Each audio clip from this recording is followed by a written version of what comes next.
Antes de mais nada, de ir para o conteúdo, já deixa o seu like nesse vídeo, já se inscreve no canal, ativa a notificação para receber os conteúdos que todo santo dia eu tô liberando. Melhorar a sua sexualidade. Porque, infelizmente, as mulheres têm várias questões da sexualidade que acabam, muitas vezes, guardando para si, né? Vivendo uma vida menos feliz, né? Ou menos prazerosa por conta dessa falta de clareza e até de coragem para expor as suas questões na sexualidade. Infelizmente, nós fomos criadas, né, com muitas vezes com uma educação ou uma visão familiar, às vezes na escola também, às vezes o nosso grupo religioso, que foi cerceando, que foi trazendo, fazendo com que a nossa sexualidade fosse vista como algo ruim. E mais do que isso, né, a gente precisa entender que o que acontece? A gente observa a forma como as mulheres da nossa família, nossa mãe, tias, avós, primas, etc., viviam a sua sexualidade. Então, quando você observa as mulheres à sua volta vivendo um certo tipo de comportamento ou até a ausência de uma sexualidade, a ausência de uma clareza sobre isso, até porque você está imersa naquele campo daquele grupo familiar, né? Até isso é importante a gente saber. O campo é aquilo, é aquela energia, é a soma do consciente e do inconsciente daquele grupo de pessoas. Então, coisas não ditas, coisas não resolvidas, traumas, feridas de abuso, tudo isso pode estar imerso nesse campo familiar e muitas vezes você não tem acesso consciente a isso. Mas quando você vai viver a sua sexualidade, você percebe que existem travas. E o que eu queria conversar com vocês hoje, o que eu queria trazer para que a gente pudesse refletir e, inclusive, a gente pudesse buscar, puxar para nós o poder da nossa sexualidade, a autonomia da nossa sexualidade. Porque, como vocês sabem, que para quem não sabe, né, já tive mais de 700 alunas e eu conheci a história das alunas uma a uma, tá? E depois de você ver muitas histórias de mulheres com questões, problemas ginecológicos, com questões na sexualidade, com falta de libido, etc., você observa algumas coisas. E uma das coisas que eu percebi muito, e isso é uma coisa de quase unânime, é o fato de que nós, mulheres, não nos conhecemos. Não nos conhecemos no sentido fisiológico, entende? Físico, de saber cada parte do nosso corpo, o que é a vagina, o que são os grandes lábios, o que são os pequenos lábios, onde fica o clitóris, porque o clitóris é muito maior do que aquela partezinha que fica para fora. A gente não sabe o que é o canal vaginal, o que é o colo do útero. A gente tem um desconhecimento imenso de quem nós somos, né? E do corpo que temos. Porque não aprendemos sobre isso, mas ao mesmo tempo nós ficamos meio que passivas frente a esse processo do conhecimento que a gente poderia ter sobre o nosso corpo. No momento em que a gente não se conhece, a gente sente um grande medo desse corpo, porque ele se torna algo muitas vezes maior, muito mais estranho, misterioso do que ele poderia ser. E aí, a gente até faz algumas explorações, né, algumas observações sobre os nossos corpos, mas a intimidade, né, a leveza de lidar com o nosso corpo, com os nossos genitais, não existe, certo? E aí eu percebo isso porque quando a gente faz o processo da iniciação em Ionex e a limpeza uterina, muitas mulheres começam a trazer muitos medos, muitos receios, muitas angústias. Por quê? Porque a falta de conhecimento torna todo esse corpo muito mais assustador do que ele realmente é. No momento em que a gente não se conhece, a gente também não sabe o que a gente gosta, não sabe o que a gente não gosta na sexualidade e no nosso corpo, né? E mais uma coisa, a gente entrega a responsabilidade de de nos dar prazer única e exclusivamente para o outro. Nós terceirizamos o nosso prazer. E aí, o que muitas vezes acontece?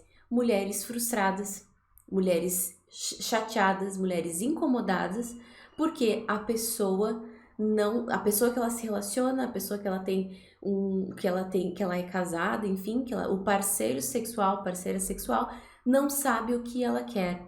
E ao mesmo tempo ela também não sabe comunicar. E isso vai gerando, gente, um distanciamento, vai gerando quase que uma aversão da mulher pelo seu corpo e pela sexualidade, porque parece que vai retraumatizando, que vai intensificando na mente dessa mulher de que ela não merece um prazer e uma sexualidade positivos.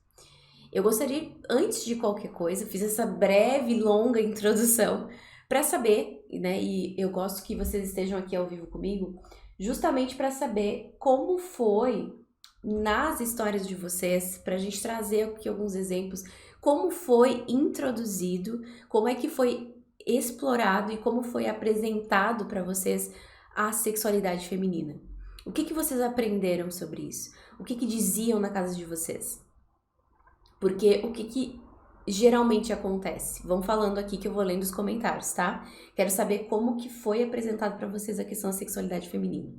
Me contem. O que acontece?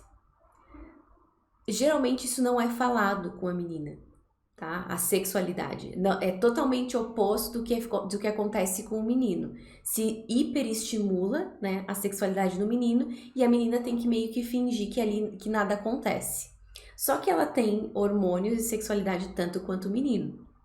Mas ao mesmo tempo tem-se um grande medo de falar sobre isso com ela. E aí pecado, que era pecado, certo? E aí, o que muitas vezes acontece?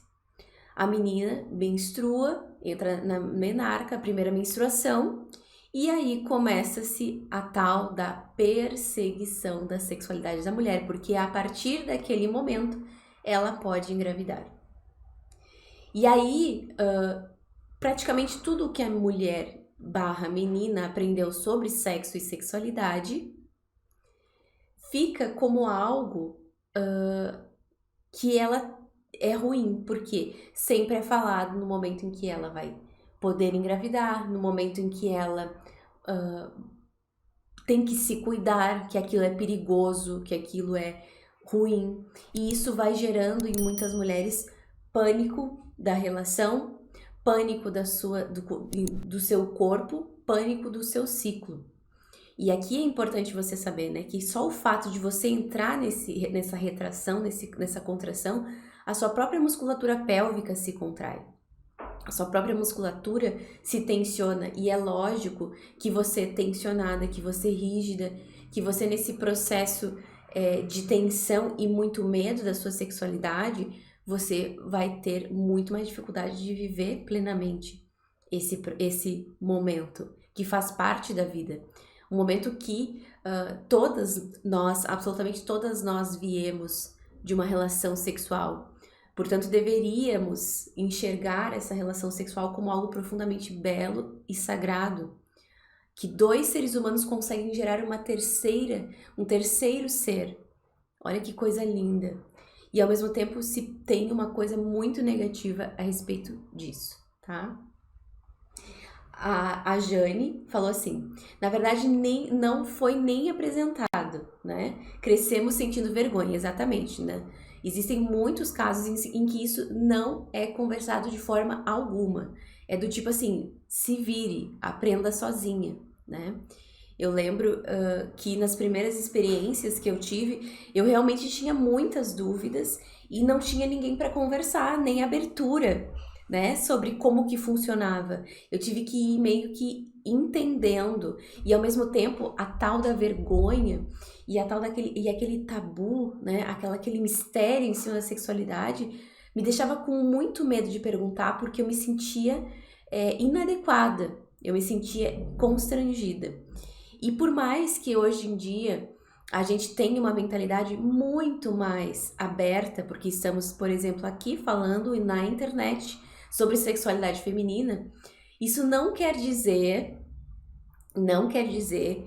que a gente não tenha problemas sérios na nossa sexualidade. Isso aconteceu por muito tempo comigo.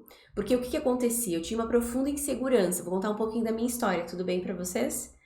O que acontecia comigo? Eu tinha profundas inseguranças em relação ao meu corpo, à minha sexualidade, no sentido de não saber direito o que fazer. Eu queria ser segura, mas eu não conseguia. Então, eu demonstrava muito mais segurança do que realmente eu tinha. E quando a gente tá na adolescência, a gente consegue durante muito tempo sustentar essa máscara, né? Da fortuna, da bem resolvida e tudo mais. Tem muitas meninas que realmente vivem esse personagem, essa máscara na adolescência. Eu fui uma delas. E aí, o que acontece? Conforme vai baixando, né, a loucura da adolescência, o impacto da adolescência, o que acontece? A gente meio que vai caindo na real, vai parando para ver que a libido, por exemplo, dos nossos 15 anos, não é a mesma libido dos 20 e tantos, 30. Muito menos dos 40, 50. E a gente, como não sabe muito o que fazer, não sabe muito o que... A gente meio que espera que as coisas milagrosamente aconteçam.